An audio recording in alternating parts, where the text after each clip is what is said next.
All right, guys, welcome to Beard of Darkness Book Reviews. Look at my green screen messing me up already. I am very excited tonight. Well, for a few reasons. I've had many horror authors on, and you've got there's a few really cool things that I want to talk to you about. Anyway, I'm going to introduce, and I'm so excited she's here, NJ, and I hope I'm saying this right, Gallegos. Yeah, you got that Spanish L right. Good, nicely done. We watched we listened to the podcast, so I caught that. How much did you practice beforehand? A few times. Yeah, it was Just totally natural. Totally natural. Well, thank you for having me.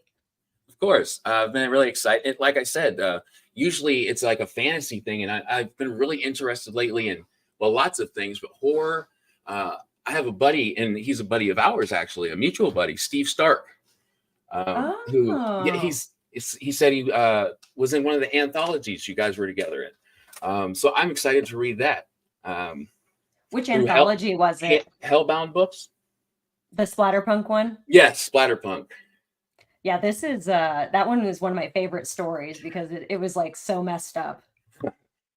He said it. His words were, I can't remember. I have to look. It was beautifully put. Anyway, I have to remind myself, and I'll bring it up here in just a second. But we'll kind of lead into some questions about your novel because that's exciting stuff, and it's so good, guys. Not only did I love it, my wife absolutely couldn't stop talking about it. But yeah, the name and like the genre and kind of the overview. Yeah, absolutely. So my debut novel, The Broken Heart, came out this last September. It's a kind of a mishmash of genres, medical horror. You get a little bit of elements of possession horror, body horror, and then, add some slasher in there to just really cap it all off. There you go. Yeah, if there's not some blood, what's the point? Absolutely. Totally agree. But essentially, The Broken Heart follows a housewife named Casey Phillips, who, like most of us, is hoping for the American dream, marriage, kids, house. But instead, she found herself a nice American nightmare. Her husband's a deadbeat drunk. Her son's like budding Ted Bundy Jr. And she does have a nice little daughter. So there's that. But her health is failing. And when she gets a heart transplant from a serial killer, she transforms and becomes the anti-hero you can't help but root for, even as the bodies are piling up. And they do. Yeah, they do. And by the way, real quick, so I don't forget, it was Gratifyingly Grisly is how he put your book or your short story in that anthology. I love that. I like that. Gratifyingly Grisly. Maybe if I get a tattoo, I'll get it right here. There you go. It's just throw it up, like, especially in certain neighborhoods, like, don't play with me. Gratifyingly Grisly. Yes. Love it. Where did your love for the grisliness, if that's a word, where did that stem from? Where were you like, you know what? I really enjoy this. I'm going to do that. Oh, I think I was honestly born into it. I grew up on like a cattle ranch. So, early on, you see a lot of stuff that maybe you weren't exposed to, right? You see dead cows in the field and you're poking them with a stick and they're like, hey, how about you stop doing that? And you're like, but I'm having fun. Like, what's going on here? And my mom has always been very big into horror. Like she started me off on R-rated movies. She's like, you're 5, right? I'm like, yeah. She's like, all right, you're old enough to watch Alien then, right? I'm like, right. I think so, yeah. Well, that's cool, man, because I tell you, I was like 13 on it out when my dad was like, maybe. So I didn't get I was a little, so maybe my imagination would have been farther evolving, but I think that's awesome. I think it's even cool that you grew up on like a cattle ranch because there are so many life lessons that you probably got just from that part of your life. Oh yeah.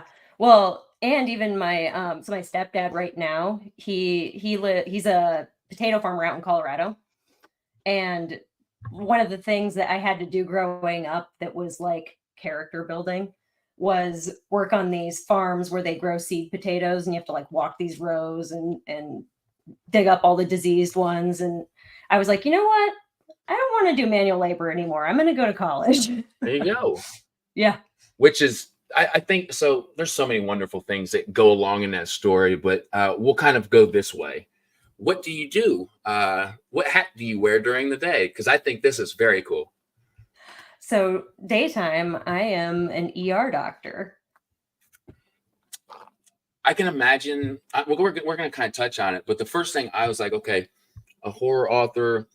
There's going to be parts that there's not much left up to the imagination in your line of work, and I can imagine that maybe that did that help you? I don't know how to word it because I guess I just don't. But do you get what I'm trying to say? Yeah. Oh, yeah. Because, well, first off, a lot of the things that you see in medicine and in the ER are pretty, I mean, horrific. You're seeing bones sticking out of people's skin, blood, guts. And I mean, truthfully, you see some of the worst things that people do to each other there, you know?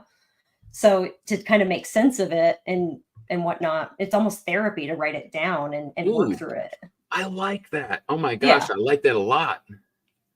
I had an idea of how that answer was going to go, and I really enjoyed it because I can imagine because I think as a human, we have that empathetic part of us, and then there's a part of us that's like, okay, I'm a professional, and then after it's happened, which often people I've talked to who deal with trauma and stuff like that, it's like it doesn't super affect you until a little bit after, and it's like, Right. how do I have that therapy? And I think of course, this is not from person. I'm not a doctor, so this is purely just my thoughts. Um, Finding a way for that to, uh, for you to cope with it. Yeah. That's amazing. And it's much cheaper than, going to an actual therapist. This is true, and it's creative, and Yeah. people are enjoying it, and you get to talk about it. Yeah. It's great. So early on, you find your love for horror, and I think that usually is. I guess when I first started the channel, before I talked to any horror authors, it was like they probably found this love for horror as an adult, and that doesn't really make sense because we're introduced to bad things even young, and um, I think it was just not what I expected at first because I don't know, maybe you need to find, for me personally, I think because I didn't read as a kid, I wish I would have, by the way, and I'm definitely going to do that with my kids. Getting that imagination as a kid and then evolving into your adult, I think that's really important. Is that kind of the way that you went? Oh, I would agree. And I think that that's why it was pretty helpful for me to grow up like on a farm where it was like I had my cousin to play with, but I didn't have anybody else to play with. So we had to like, play pretend, make up stuff. And I think that that has actually helped quite a bit with my storytelling. Yeah. Yeah, absolutely. Who are some of those authors that were your like initial horror authors that you're like, I really enjoy this? I mean, I started, I believe, R.L. Stein. I mean, you have to start with Yes. Goosebumps. Um, Slappy, the puppet, scared the shit out of me. Like, I still, anytime I see a ventriloquist, I'm like, absolutely not. I didn't realize how creepy he was until I was like, I kind of looked back at that episode because it's one I have ingrained in my memory. It's very influential for me as well. I grew up in the 90s and just R.L. Stein, Goosebumps, man, that was the thing. Yeah, And that ventriloquist definitely brings a little chills to me. yeah. I don't want to play with that, but I ended up getting introduced to Stephen King because I would read like a Goosebumps book in like an afternoon, and my mom's like, I can't keep buying you books, so she threw Stephen King's The Stand at me, which is like Huge. 1,000+ pages, and she's like, read that in an afternoon. And I was like, all right. Took You're me a like, couple okay, weeks. Trump. Mom trumped me on that one. She got like, me. yes. So the other half, Book Mama 87 has a question. I'm so excited to see how far you go with this. Do you plan to write more novels under the same premise? So I have actually recently started working on the Broken Heart sequel. So you're going to see Casey again. I know she's pumped for that for sure. Yeah. She hasn't gotten the rage out just yet. Yeah, I can definitely see that. And I didn't know that. And I remember you telling me, and she said it. There we go. It's, I think, so I'm trying to think about how to say this. Some of the themes that we find are pretty dark. What are some of the themes that you kind of explore throughout this? I know one you said he's an alcoholic, alcoholism. Yeah. Yeah, so alcoholism for sure. So growing up, my biological father was an alcoholic, so I think that that does play, some role in my work. And then I've in a lot of my stories, I write a lot about kind of like female vengeance. Our society has been very much pro man, and Sure. sometimes women need to rise up and claim their Power. space. Claim it up. Exactly. I love that. Exactly. And I think maybe I did touch on a little bit of, it's okay to want things, like being married, having children and things, but don't feel pushed into them Hmm. because your choices may not turn out so well. Yeah. I yeah. Um, I like that, and I feel like I'm privileged that I get to speak with authors about like the experience I've had, and then get to grow on it when I speak with them. A lot of times too is I'll speak with an author before I read their work, and it's a similar experience. It's a little different. I start with like the personality and inspirations, and that kind of builds. So it's just really cool hearing you say like your inspirations and some of the themes. It just makes sense. So if you see me kind of look up, it's like, okay, that makes perfect sense. And Book Mama covers one here. Shitty husband in general. There's definitely parts of that and that you explore. And I'll tell Yeah. you guys, it gets dark and it's so good though. Your prose is beautiful. Thank you. So I am a huge Stephen King fan myself. Have you read It? Yes. Yes, I have. I have not read that yet. Would you say that what would you say is the scariest or like the grittiest Stephen King book you've read? Scariest. Honestly, the book that probably scared me the most of his was Cujo, probably. Oh, wow. Yeah, That's because amazing. like it could literally happen, like that could legitimately happen. And big dogs for whatever reason scare me. I mean, when you're like 5'2" and there's a Saint Oh, Bernard, like it's pretty, they're my size. yeah. Those are pretty big dogs for sure. Yeah. Appreciate you guys over here in the chat. I see you. We've got Soul Free Wolf. Thank you for popping in, brother. Kevin Kuntz, greetings from St. Louis. Greetings, Kevin. Damian Buckley. Morning. Okay, it's morning where you're at. I love Oh, that. I think that's also so cool. Like I get to speak with people in other countries, and like the UK usually is asleep right now. So like if I do a daytime interview, it's different people. So it's really fun to see who shows up at each one of them. this is great. And Kyle Winkler says NJ is rad. Thank you, Kyle. That's awesome. Thank you, Kyle, for being here.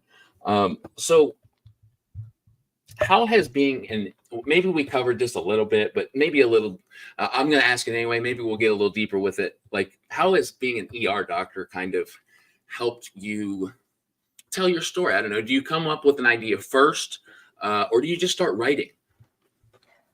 Most of the time I do come up with the idea first and I marinate on it some. And then I will tackle it. But as far as being an ER doctor with the writing, it's certainly helpful because, like, as a horror author, right, a lot of times you have to write about like slicing through somebody's throat. What are the layers of the anatomy? What's going on there? And like, as being a doctor, you have to, you do anatomy lab in medical school, you do surgical rotations, you see it firsthand. Sure. And in some cases, like in the ER, like you're putting chest tubes in people's ribs, like through their ribs and stuff, like you can feel it. I'll Um, bet. yeah, so like it makes it much easier to be able to describe and whatnot. I have to say the parts of the story where you talk like about what you just said, maybe skin or bones. I have to agree with Steve, gratifyingly grisly because it makes what I love about prose is I can read one author and it's going to explain that same situation this way, and then another author this way. And I just love how you were so visceral with it. It kind of gave you a feeling, not just kind of, it really gave you a feeling. And I think that that's a wonderful part of horror that I'm coming to learn more about and really enjoy. Yeah, it makes you get that kind of this, like you're the willies almost in a way. Absolutely. You can't, it's like, okay, I'm reading this, but now it's like it's an experience now.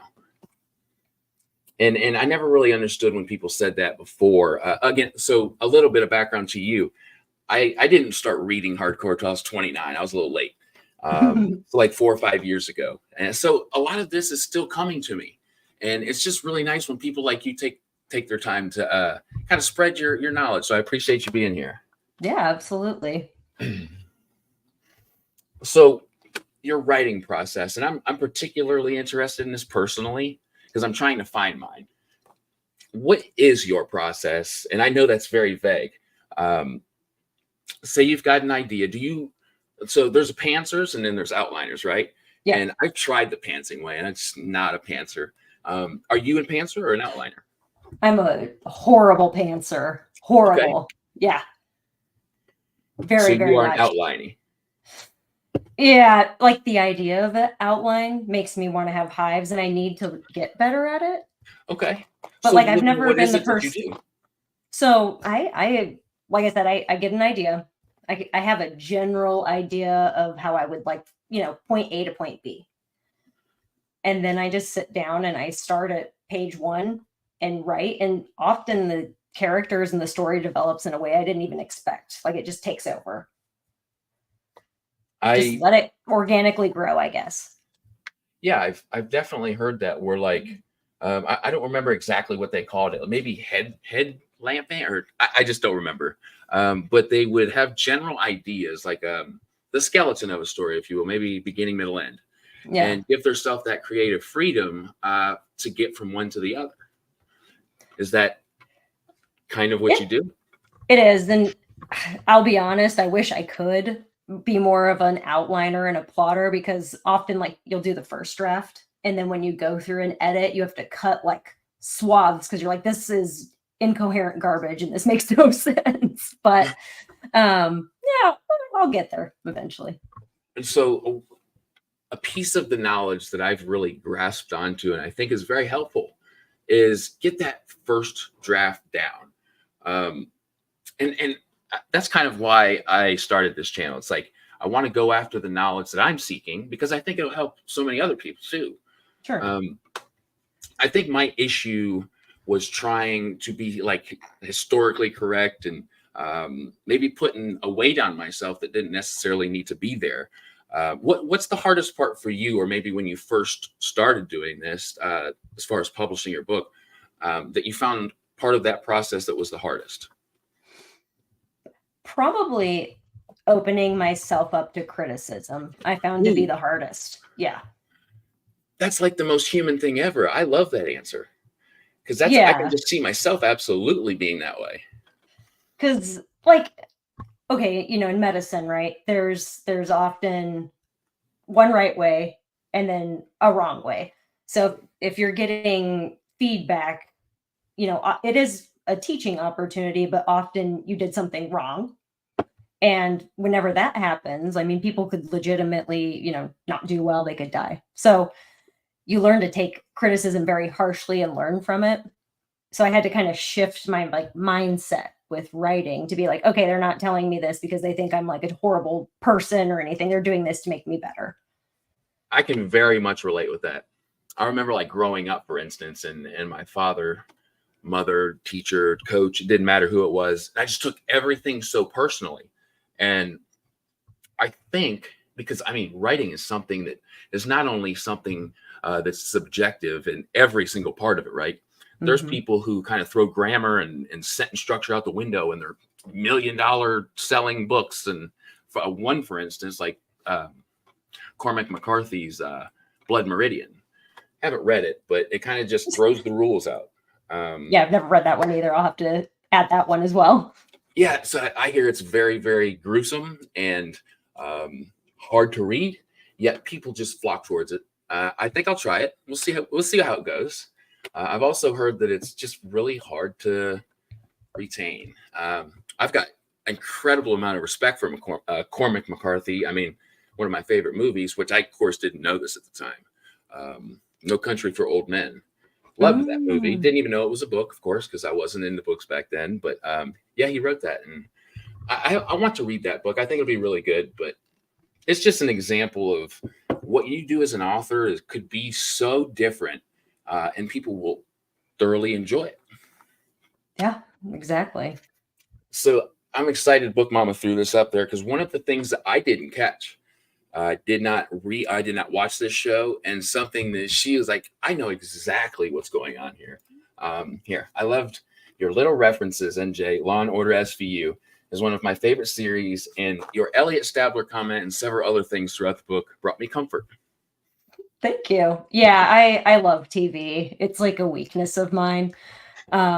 I haven't seen like every, Law and Order SVU, but like I'm a notorious Bravo-holic, like Real Housewives, America's Next Top Model, like stuff like that. I'm a slut for reality TV. All right. Reality TV. It's I think that there's honestly I don't have an opinion, because I just stream my kids the cartoons all day. Me and Book Mama hardly get a choice in what we watch. So maybe one day again we'll kind of go back to that. No more Paw Patrol. Yeah, right. Lots of Paw Patrol.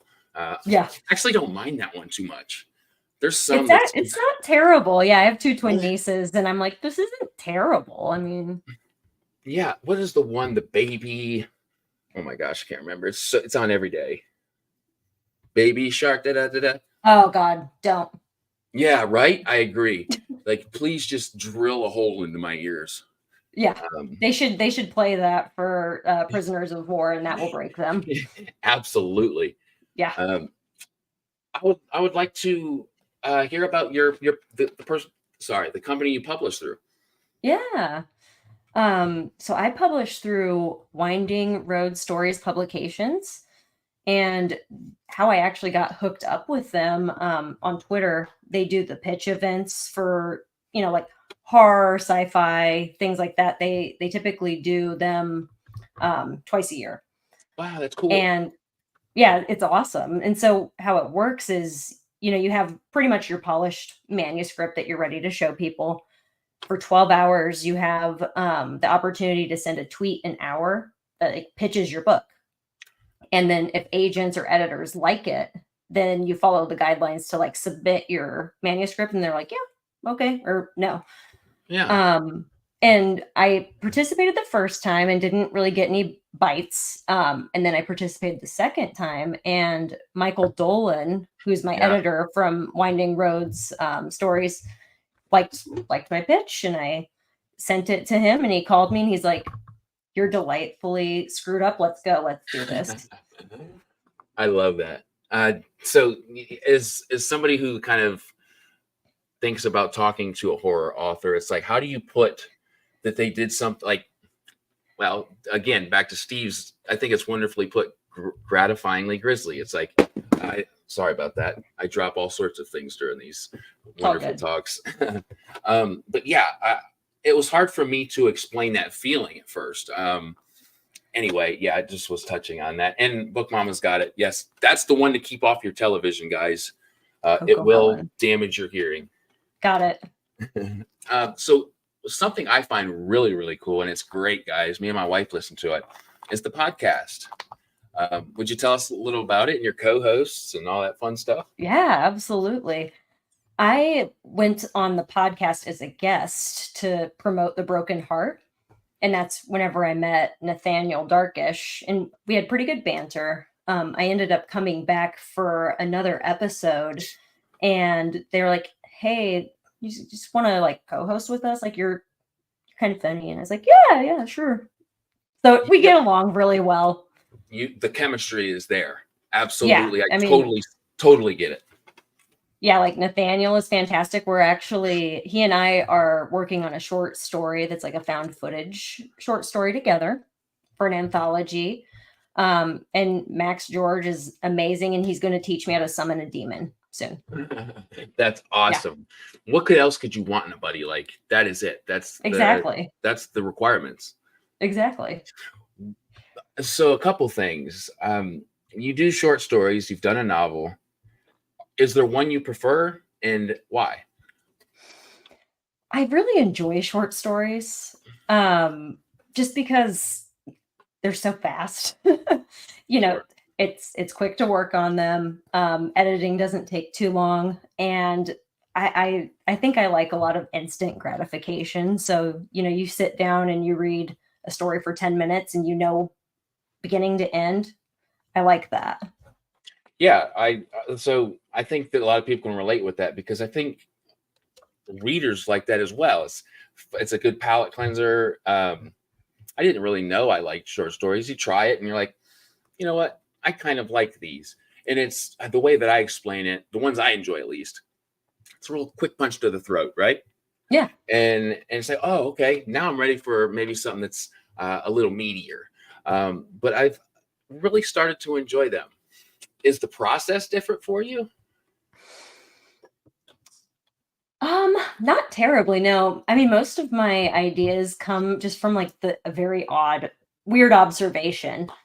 Like, I don't know, I'll be driving around and I'll see a bird's nest and I'll be like, what if there was a bunch of human eyes in that?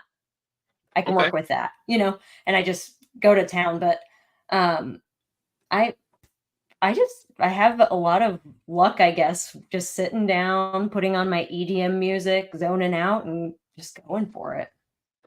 So that's one thing that I need to try because I feel like my brain's thinking too much. Does that make sense? Like Yeah. I found myself just thinking the whole time. I don't know. Okay, I have an hour, right? So I've got this block, and I just spend my whole time just looking at the computer screen or kind of just overthinking things. Um, is there something that have you ever experienced that personally? If I do, I get some writer's block, but I try to make it a habit to have a couple things to work on at one time. So, like, if I'm not feeling working on this short story, I'll work on this novel or I'll start something else. And if I'm just not feeling it, I don't pressure myself to write. Oh, I Yeah, think that's a wonderful part that you added there. If you're yeah, just not feeling, I mean, what I think that if you, of course, this is just from what I hear. If you kind of push yourself too far and it's just not coming naturally or organically, it may not be the best that you can put out, right? yeah. And I'm not one that like schedules writing every single day or anything. I just kind of I have days where I know I'm going to. But like if I have a day off from work and I'm just not feeling like it, I don't do it. I like that, and I think that that probably helps your writing a lot. Yeah. Are there any authors that you started reading as your love for horror kind of blossomed, if you will, that you would say have their hands in the way that you write? Yeah.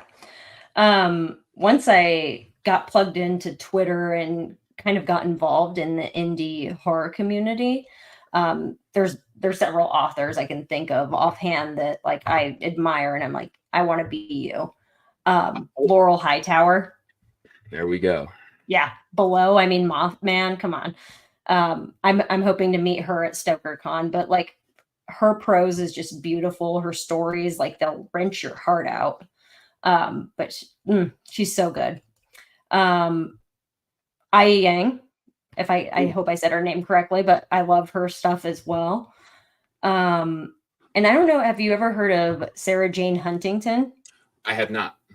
So I believe she's a psychiatric nurse, but Ooh. I mean, she writes just some very like cerebral Oh horror, yeah, kind of like cosmic stuff. that's always fascinated me because I obviously, and I think that this is the consensus, but it's like if somebody can make me feel that way just by reading words on a piece of paper, Yeah. then it's just really special. I don't know. Maybe it's just like magic to me, but it's I find it just a very fun experience. And then you just kind of reflect on it, and you're like, I got this feeling from reading words. You know? Yeah. and I can imagine how somebody like a psychiatric nurse, especially, the different Yeah. situations she might have been in. I mean, Yeah. there's a lot the mind can think of, and it would be fascinating, I guess. Yeah. I just find it interesting too to see what people choose as their like subject in a story, you know? There's things that they would think of that I would never in a million years think of. I think and I think it's also helpful. It's like one thing that I'd never think of, and I hear, your experience and just kind of the way that it comes together and the process being similar, influences, of course, being different. I love that. And it's very special. And every author's got that little bit of a different thing that they do. It's like their process. That's why I ask so many questions on it. I like that you said that you don't force yourself to write a specific word count, because there are lots of people who really just live and die by that rule. And so it's nice to hear the opposite of that, and maybe how you're just not pressuring yourself. And me, if I did that to myself, I don't think I can do that either. Yeah. If I did, I would just stress myself out way too much. Yeah, exactly. I've thought about doing, what is it, the NaNoWriMo thing, but I don't think I could force myself to do it. It seems, I didn't know what that was. I'll be honest with you, until this year, and only until it was pretty much over did I find out exactly what it meant. And it sounded pretty rigorous, right? Yeah. So where can people listen to the podcast? Like the links, you guys got to have a website. We do have a website.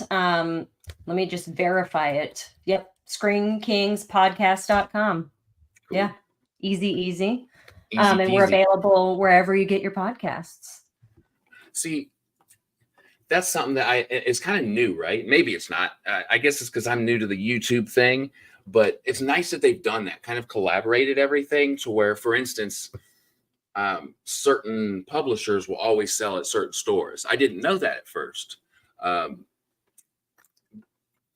In that process of publishing a book, what was it that maybe tripped you up the most? Was marketing hard for you? Not as much. I think I consider myself more of an introvert. Like I like my alone time and things, but like when I do engage with people, like I enjoy it. I enjoy talking to people. So I don't mind, kind of spreading the word, making little jokes, making little memes. So that part I didn't find as difficult. I probably found all of the editing to be the most difficult. Yeah, I can just imagine, like, some of the parts that I've never been through as somebody who wants to do what you've done and publish a book. Some of it scares me, and kind of like you too. It's like the marketing part doesn't really scare me too much. I think it's actually just finishing that novel. That's got to be such a big day, or a big, Yeah. You remember that day? Yeah, it was. Well, the thing is I thought it was finished, and and then they're like, actually, you need to fix this. But whenever it came out, we went out to this like fancy Italian restaurant, and like, oh, my book has come out today, and they're like, oh, thank you. That's It was that's very fantastic. special. And E.O. Montague, somebody I talk to a lot. He's a really good writer, and gives me lots of good tips and kind of pokes me with a stick to keep writing. He says the difference between being written and finished is huge.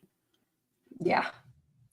So when you finish a book and then you've got to send it to an editor, and do you remember what editor you sent your books to? So yeah, Michael Dolan is Oh, the that's right. editor that I work with. Yeah. That's amazing too, because most editors kind of do like a freelance type deal.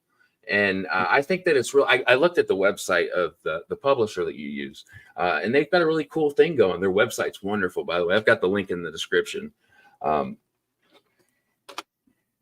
they are fantastic people. They are like so great to work with. They're very receptive.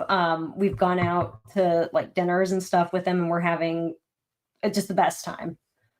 And I think that's great that they treat their authors well. That's the coolest thing ever to me, because you hear lots of stories of the opposite, and not necessarily in writing. I'm just saying in general. So I always respect those companies that treat their people really well, and that's awesome to hear. So what are you currently working on, and kind of what's next for you? I heard you say StokerCon. StokerCon, yep. I am going to StokerCon this year, San Diego, Oh wow! end of May. Yeah. And I will be going to Horror Hound in Cincinnati, but only for one day. Saturday, I think the 23rd.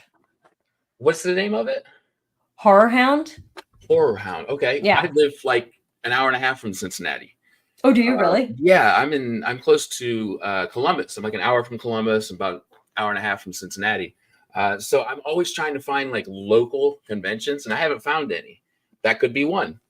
Yeah, I'll send you the info. It's Mike Flanagan's going to be there. Oh Kate wow, yeah. Siegel's going to be there, and oddly enough, Nick Carter's going to be there. Oh wow, really? Yeah. Yeah. Are we thinking of the same person? Backstreet Boy? Yeah. Yeah. Mhm. Okay. I thought I was like totally lost on another planet for a second. I was like, she's talking about somebody that's in the right. Okay. Nope, Nick Carter. So if you need some BSB stuff autographed, just bring it. I've got yes, I will be bringing it. E.L. Montkey says, do you have any editing rhythms? Rhythms. Elaborate, E.L. Yeah. He's like he's like very jams. Maybe we'll find out what he says. I was gonna look. I think I've seen some questions up here. I want to make sure to get to them because I've noticed that maybe I'm not the best at catching all the questions when they pop out. Oh, I wanted you to talk a little bit about what my wife is excited about as well. Your short stories, maybe a little bit of a continuation on the where things go. If you know what I'm saying, I don't want to spoil anything. So, is she talking about the short stories that are associated with the organs? Yes. Okay, yeah. So I worked on those as just desserts. That's what she wants to hear about. Oh, yes, that's it. Yep. Sorry. All right, perfect. This Just Desserts was, I believe, my second novella that I had published through Black Hair Press, based out in Australia. And it's kind of like my spin on Carrie. A girl, Susan Moore, is like relentlessly bullied by the popular girls, and they end up giving her a peanut butter and jelly sandwich, and she's anaphylactically allergic to peanut butter, so she ends up going to the ICU. It's a whole thing. So whenever the 20-year high school reunion happens, she's ready to get revenge with a different kind of nut. Oh God. Yeah. That's one hell of a grudge. 20 years, man. You have to admire somebody that can have a grudge for 20 years. Yeah, and I'm starting to think of maybe some people that I may have like tripped or something. I wasn't a bully or nothing, but you never know. You never know. I love that. So you've got some stuff planned. You're working on some wonderful things. I'm really excited for you. I like to hear the ambition in an author, for one. It's like, okay, I really enjoy your work. I like how you write. I got to talk to you, and as well as I get to look forward to some things. Yeah, it's fun for me to have something to work on too, because like can you still hear me okay? I can hear you, yes. Perfect. Sorry, my internet Comcast is being not great. It happens all the time, I promise. Perfect. So with being in medicine and stuff, you're always working towards the next thing, like college, got to get into medical school, cool, got to get into residency, great, got to get a job. And you're always reaching for the next thing. And then once you're done, you're like, okay, what's the next thing? And with COVID and everything, I got very burnt out, and having writing as an outlet, and it's revitalized me, honestly. That's really inspiring. I think a lot of people can probably relate with that. That's one thing I've heard quite a few times. In fact, it's like I've heard a couple different things about the COVID times. Like lots of books were being written, lots of books were trying to be published. There was a whole thing with like publishing during that time. But overwhelmingly, I think it gave people time to refocus. Did you have a similar experience maybe with that? I think that's awesome because you're taking that time to better yourself. A lot of the time, we didn't necessarily want to be home, right? And Right. maybe we just used that time to whatever. And if you used it to hone your craft, I think that that's very respectable. Well, thank you. What good things have to come out of it at some point, right? Sure. Fucking COVID. Ugh. Damn COVID. So I think what Yamaki was talking about was like just editing process. Mm. Yeah, so first draft is just get it down on paper. Like if it sucks, it sucks. Like just get the idea there. And then going through the second time, I am fine tuning the story. And typically after my third pass is when I will send it to somebody for feedback. And then work on it after I get the feedback. So I go over it usually 3 times or so. I like that. And do you use beta readers or alpha readers? I did use beta readers for The Broken Heart, who I found on Twitter. And then I have used some beta readers for my other story that Michael's actually reading right now, which I'm hoping I'll have some ARC copies available for StokerCon. All right. That's super cool, man. So StokerCon is a horror themed convention, correct? Yep. I haven't made it to any conventions yet. I like to keep myself fresh in the ideas because if we can, me and Book Mom is going to try to hit a couple next year. We're done having babies for the first time in, gosh, it seems like a long time. We had 4 in a row, and we're going to do something fun this year, right? We're going to do a couple conventions. At least we're going to try to. Nice. I think that she would especially love to go to a horror themed one. So StokerCon or I'm so sorry. I'm going to write it down this time. What was the name of the one in Cincinnati? I know you're going to send it to me. Horror Hound. That's it. Sorry, guys. You good. So that's exciting. And I'm glad that you have that ambitious part of you that is looking forward. Could you tell us a little about the social medias that you use most frequently, like people can follow what you're doing? Absolutely. I'm mostly on Twitter. I enjoy just the quick interactions, the retweeting, as my younger scribes at work taught me. You know, I would say something and they would say they would agree. They're like, retweet. I was like, what does that mean? Like, you know, like Twitter. Yeah. Then I felt like I was insanely old. So in Twitter/X, you can find me at Dr. Spooky_ER.